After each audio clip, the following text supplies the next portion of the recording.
मीरपुर नाम के शहर में तेजस अपनी पत्नी नीरू के साथ रहता था। पति पत्नी दोनों ही नौकरी करते थे। एक दिन तेजस गांव अपनी माँ के पास फोन करता है। हेलो, प्रणाम माँ।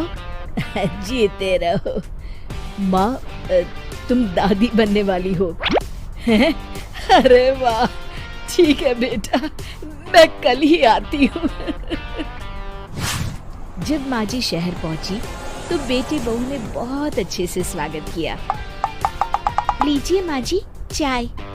अरे गर्मा गर्म पकोड़े ले आओ माँ के लिए। नीरू रसोई में गई और 2 मिनट में ही पकोड़े ले आई। जी ये लीजिए। बहू जादू से बनाए हैं क्या? अभी तो रसोई में गई थी। माँ जी, शीला रसोई में पकोड़े तल रही है, मैं बस लेकर आई। हे भगवान, मेरा धर्म भ्रष्ट कर दिया तूने। अब तो गंगा जल से शुद्धिकरण करना होगा। दूसरे दिन, माँ जी मैंने नाश्ता बना दिया है, ऑफिस जा रही हूँ। पर अभी तो घर का सारा काम पड़ा है। शीला आती ही होगी, झाड़ू पोछा बर्तन कपड़े वो सब कर लेगी। हमारे जमाने में घर का सारा काम हम ही करते थे। जी माँ जी, आप बहुत होशियार हैं, मैं घर ऑफिस दोनों नहीं संभाल पाती। तो जरूरत क्या है घर से बाहर जाकर चाकरी करने की? वैसे भी घर का काम खुद करने से घर में बरकत आती है, समझी? पर माँ जी। पर वर कुछ नहीं, इस महीने की पगार मिले फिर ऑफिस बंद। हाँ। रात को नीरू तेजस से कहती है, सुनिए जी, माँ जी बोल रही थी कि मैं नौकरी छोड़ दूं। वैसे ठीक ही तो है, अभी तुम्हें आराम की जरूरत है। फिर भी आराम कहाँ, शीला को छुड़ाने के लिए बोल रही थी। तो अब 24 घंटे में इतना काम तो कर ही सकती हो।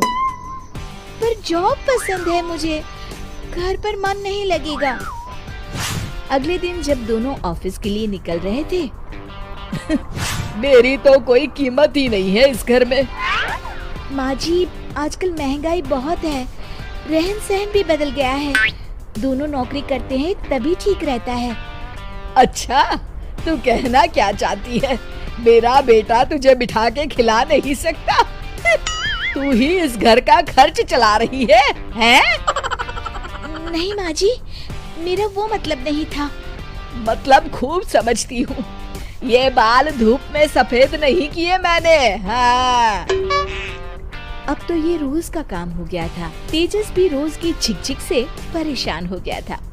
एक दिन उसने कहा, नीरू, वैसे भी तुम्हें मैटरनिटी लीव मिलने वाली है, तो अभी से ही छुट्टी ले लो।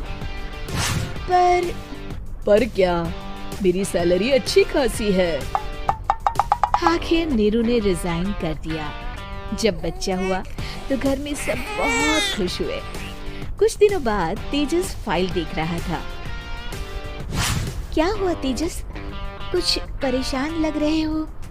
अब हाँ, वो हमारी जितनी सेविंग्स थी वो तो हॉस्पिटल में और छठी के फंक्शन में खत्म हो गई है नीरू।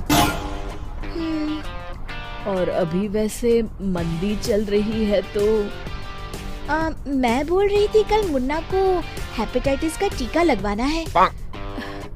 नीरू, क्या पोस्टपोन नहीं कर सकते? नहीं जी, बिल्कुल नहीं। अब तेजस को समझ में आ रहा था कि उससे गलती हुई है। पैसों की कमी का असर घर के माहौल पर भी पड़ रहा था। अगले दिन, बेटा मेरा चश्मा और ये दवाइयाँ ले आना, पर्चा देते हुए माँ जी ने कहा। जी। तेजस, मुन्ना के लिए दूध का डिब्बा और डायपर भी ले आना, और ये किराने के सामान की लिस्ट है, इसे भी लाना है। तेजस गुस्से में लिस्ट मरोड़कर फेंकता है और चिल्लाता है, पैसे क्या पेड़ पर उगते हैं? ये ले आना, वो ले आना। अरे पर ये जरूरत का सामान ही है। वो गुस्से में बिना कुछ कहे ऑफिस चला गया। अरे लंच तो ले जाइए। नीरू दौड़कर डिब्बा पकड़ाती है। एक दिन खाना खाने के बाद, नीरू, अब तो मुन्ना कुछ बड़ा हो गया, तो अब तुम वापस ज्वाइन कर लो ना जॉब। पर इस रिसेशन में जॉब मिलना बहुत मुश्किल है। ट्राई तो करो। फिर मुन्ना? माँ जी है ना, और एक फुल टाइम मेड भी लगा लेंगे। पर माँ जी, उन्हें तो पसंद नहीं। तभी माँ जी वहाँ आ जाती है और प्यार से नीरू के सर पर हाथ फेरते हुए बोलती है, अब मेरी समझ में आ गया बहू, पहले के और अब के समय में अंतर है। तुम काम शुरू करो, मुन्ना की जिम्मेदारी मेरी। मेरी प्यारी माँ जी। ये कहकर नीरू उनके गले लग गई।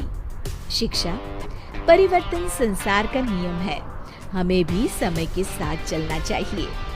उम्मीद है कि आपको हमारी ये कहानी पसंद आई होगी। कृपया हमारे चैनल को सब्सक्राइब करें और सभी अपडेट्स के लिए बेल आइकन जरूर क्लिक करें। और हाँ, वीडियो लाइक और शेयर करना मत भूलिएगा। Bye bye.